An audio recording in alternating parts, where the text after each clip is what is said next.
Parliament సభ్యుడిగా నాకు మెదక్ అవకాశం ఇచ్చిన మరుక్షణంలో ఈ నియోజకవర్గ సమస్యలలో ప్రతి సమస్యని వ్యక్తిగతంగా తీసుకొని సమస్య పరిష్కారం కోసం గత ఏడాదిన్నరగా మెదక్ పార్లమెంట్ సభ్యునిగా పనిచేస్తూ ప్రతి ఊరు ప్రతి మండలం సమస్య దగ్గర ప్రత్యక్షంగా పార్టిసిపేట్ అవుతూ సమస్యల పరిష్కారం కోసం భారతీయ జనతా పార్టీ నాయకులు కార్యకర్తలు ఎట్లా పనిచేయాలనే విషయంలో చాలా స్పష్టంగా ముందుకున్నారు.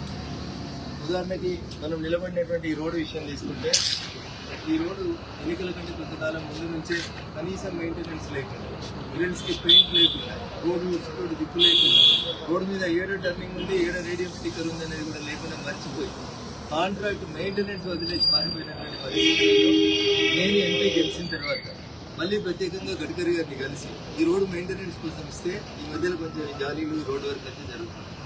అది మీ దృష్టిలో చిన్న సమస్యలా కనబడుతుంది కానీ నా దృష్టిలో పెద్ద సమస్య.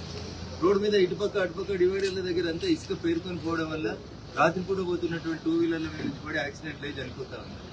ఒక నిండు ప్రాణం బలిగా అవద్దని కొట్లాడి ఈ రోడ్డు మెయింటెనెన్స్ ని మళ్ళీ ప్రత్యక్షంగా మెదక్ ఎంపీగా నేను గెలిచిన తర్వాత అప్పటికి 8 నెలలు అయిపోయి కాంట్రాక్టర్ వెళ్ళిపోతే మళ్ళీ ఈ పని మొదలుపెట్టింది.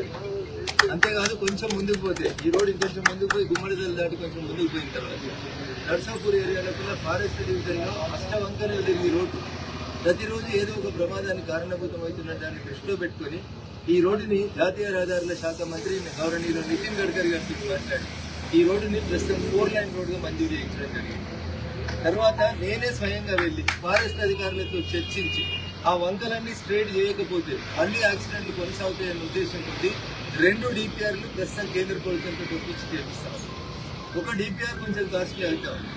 గుమ్మడిదలు దాటిన మరుక్షణం నుంచి నర్సాపూర్లో ల్యాండ్ అయ్యేంత వరకు మొత్తం ఫారెస్ట్ లో ఫ్లైఓవర్ తీసుకుపోవడానికి 10 కిలోమీటర్ల కోసం దాదాపు 700 కోట్ల రూపాయలతో కొత్త డిపిఆర్ తయారు చేయమని అడుగుతా ఉన్నాం. ఇది భారతీయ జనతా పార్టీ నాయకులకి ప్రజల పట్ల ప్రజా సమస్యల పట్ల ఉన్నటువంటి కమిట్మెంట్. విషయం చిన్నదా పెద్దదా 10 రూపాయల 100 రూపాయల 1000 కోట్ల అనేటువంటి విషయాన్ని పక్కన పెడితే లాంగ్ రన్ లో నా ఓటేసినటువంటి ప్రజలే కాకుండా ఈ రోడ్డు మీద పోతున్నటువంటి ప్రతి ఒక్కరు ఈ రోడ్ ఎంగిరా ఎన్ని వంకలు ఉన్నదని తిట్టకుండా మినిమం గా ప్రభుత్వాన్ని ఒప్పించి ప్రభుత్వం మీద 1000 కోట్లు భారమైనా సరే 10 కిలోమీటర్లు మాకు ఒక ఫ్లైఓవర్ ఇవ్వండి. ఇప్పటికీ 4 సార్లు నితిన్ గడ్కరీ గారిని కలిసి ఈ రోడ్డు విస్తరణ పనులు టెండర్ పోయే కంటే ముందే ఆ నర్సాపూర్ ఫారెస్ట్ ప్రాంతం లోపల ఒక ఫ్లైఓవర్ ఇక్కడ నుంచి అక్కడ దాకా మొత్తం ఇది మనల్ని కేంద్ర ప్రభుత్వం శ్రీశైలంలో ఒక ఫ్లైఓవర్ మంజూరు చేసింది.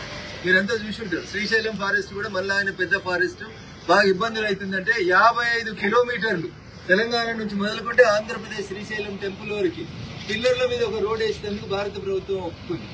అది జరిగిన తర్వాత నాకు కూడా ఇంకొంచెం ఆశలు చిగురించి సార్ మన నర్సాపూర్ ఏరియాలో కూడా రోడ్డు ప్రమాదాలు జరుగుతూ ఉన్నాయి, రోడ్డు అష్టావంకరలు ఉంది, ఫారెస్ట్ అధికారులు మళ్ళీ ఆ రోడ్డు ఇవ్వమంటే మళ్ళీ కిరికిరి జరుగుతుంది, చాలా కష్టం ఉంది అని చెప్పి ఇక్కడ నుంచి గుమ్మడిదలు అయిపోయిన మరుక్షణం నుంచి మొదలుకుంటే నర్సాపూర్ ప్రారంభం వరకు జాతీయ రహదారి 4 లైన్లు ఫ్లైఓవర్ మీదనే తీసుకెళ్లి ఫారెస్ట్ డిస్టర్బ్ కాకుండా ఉండడానికి సహకరించమని చెప్పి నేను వెళ్తా ఉన్నాను.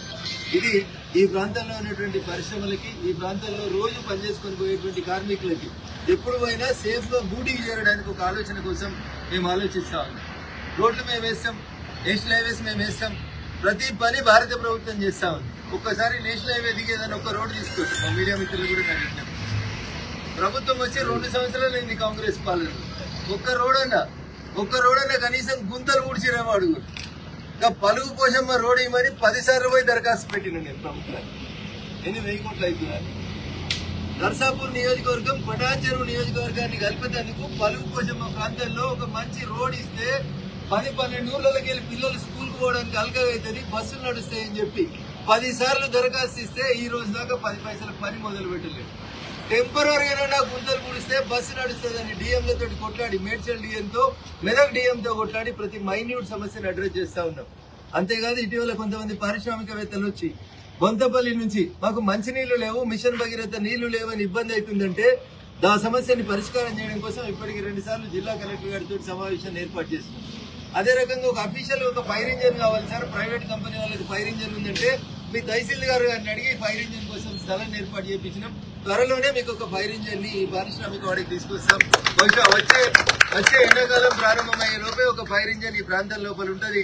అది నిలబడడానికి కొంచెం జాగా కావాలని మీ తహసీల్దార్ గారికి ఆదేశాలు ఇచ్చినాం.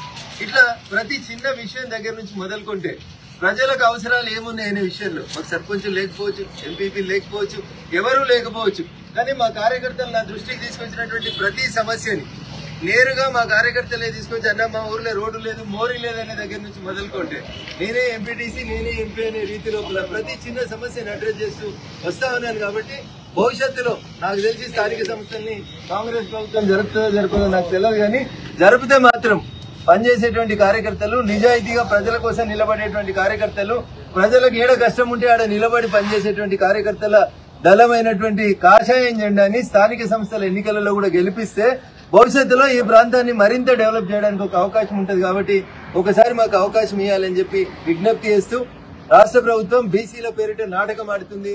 వాళ్ళకి సరిగా లీగల్ అడ్వైజ్ ఇచ్చేటోళ్ళు లేరు. ఆ మంత్రివర్గంలో ఏం జరుగుతుందో మంత్రులకు తెలియదు.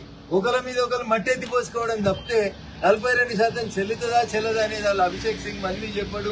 వాళ్ళకి ఎవరు చెప్పరు. 42 పోయింది, ఇప్పుడు 27 కూడా పెట్టి కనీసం సర్పంచులు ఉంటే ఇంత రోడో మూడో బోరో, నేను ఇందాక చెప్పిన స్వచ్ఛ భారత్ అనే చేద్దరు, కనీసం అవి కూడా లేకుండా కేంద్ర ప్రభుత్వం ఇచ్చేటువంటి 15th ఫైనాన్స్ కమిషన్ నిధులు గ్రామాలకు రాకుండా చాలా అవస్థలు పెడతా ఉన్నారు. కాబట్టి దయచేసి రాష్ట్ర ప్రభుత్వాన్ని నేను డిమాండ్ చేస్తా ఉన్నా, వెంటనే స్థానిక సంస్థలకు ఎన్నికలు నిర్వహించుండ్రి. ఏ పార్టీ 42% బీసీలకు సీట్ ఇయ్యదో వాళ్ళకి నష్టం జరుగుతుంది. కాబట్టి మీరు నిజంగా స్థానిక సంస్థలకు ఎన్నికలు జరిపి గ్రామాల్లో ఉన్నటువంటి సమస్యలు పరిష్కరించాలని కాంగ్రెస్ పార్టీ డిమాండ్ చేస్తారు.